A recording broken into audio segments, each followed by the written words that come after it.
గారు చేస్తున్న కుయుక్తును చూసినప్పుడు ఇటువంటి వ్యక్తిని నడి రోడ్డు మీద పెట్టి కాల్చినా కూడా తప్పలేదు అని చెప్పి కూడా అనిపిస్తా ఉంది.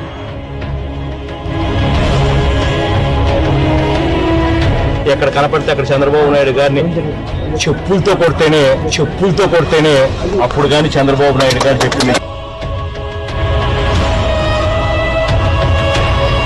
చంద్రబాబు నాయుడు గారికి ఏదైనా చెప్పులు చూపిస్తే ఆయనకు నచ్చలేక ఇష్టం కాదు.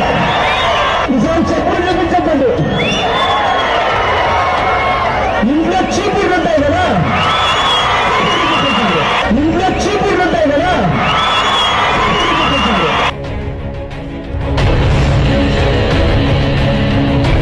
సిగ్గుతో తల ఉంచుకోవాలి చంద్రబాబు నాయుడు గారు,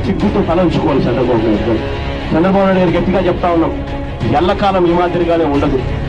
ఖచ్చితంగా మీకు కూడా ఇదే పరిస్థితి వచ్చే రోజులు కూడా త్వరలోనే ఉన్నాయని మాత్రం ఖచ్చితంగా.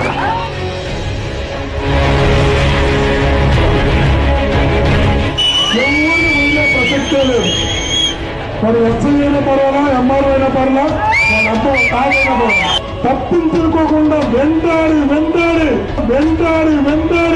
రాబో రోజుల్లో వదిలిపెట్టే ప్రసక్తే లేదు. గుర్తింపుగా అధికారుల్ని హెచ్చరిస్తున్నాం. ఏదైతే నేను మాట్లాడానో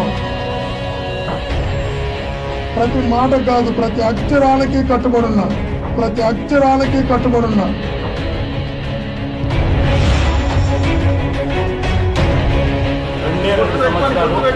రెండే 2 సంవత్సరాలు నేను చెప్తున్నాను, ఎవ్వరిని మర్చిపోను.